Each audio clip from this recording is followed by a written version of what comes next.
Hi mga kabes! Today mag-unbox at magre-review tayo ng replacement battery para sa UPS ng server dito sa ating computer shop.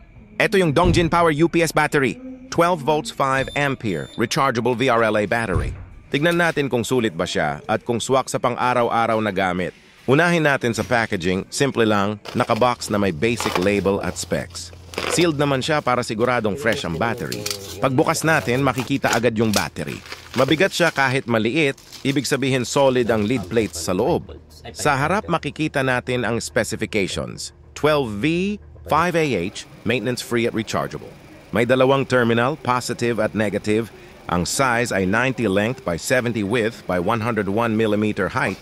Ang Dongjin Power ay isang VRLA o valve-regulated lead-acid battery. Ibig sabihin, hindi na siya kailangang lagyan ng tubig gaya ng lumang lead-acid batteries. Maintenance-free na siya. Perfect replacement ito para sa mga maliit na UPS, gaya ng ginagamit natin sa server o desktop computer sa shop. Makakatipid kaysa bumili ulit ng brand new UPS. Palitan mo na lang ang battery ng luma mong UPS kapag nawalan ng kuryente, ito ang magsisilbing backup power. Matibay ang casing at compact ang size kaya madali ikabit. Ikakabit natin siya sa UPS ng server. Madali lang, tanggalin ang mga screw ng UPS at buksan. Ingatan ang pagbukas, baka may maputol na wire sa loob. Makikita nyo dito na maalikabok na ang loob ng UPS. Ilang taon ko din ito nagamit bago nasira ang old battery. Pagkatapos alisin ang screw at cover ng old battery. Tandaan, kung saan nakasalpak ang negative at positive wire mula sa UPS papunta sa battery. May dalawang screw sa loob na kailangan alisin. Pagkatapos, pwede na natin alisin ang lumang battery. Ingatan ang pag-alis. Ayan, ang lumang battery ay 12 volts din pero 4.5AH lang. Mas mataas ng 0.5AH ang bago natin battery, mas okay. Then pwede na natin ilagay ang bagong Dongjin Power battery. Ingatan ang paglagay, baka may maputol na wires. Ibalik ang mga cover at dalawang screw sa loob. Tignan mabuti, baka may makalimutan pa.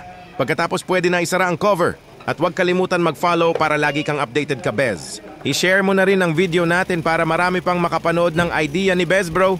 I-test na natin. Ayan, gumana agad ang UPS. Nakakapagbigay siya ng backup power sa server, which is very important para hindi mag-crash ang system kapag nag-brown out.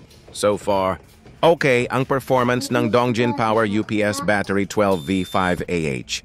Solid build, plug and play, at sulit kung naghahanap ka ng replacement battery para sa nasira mong UPS. Kung may sirang UPS kayo sa bahay o sa negosyo, good option itong battery na ito para maging reliable ang backup power.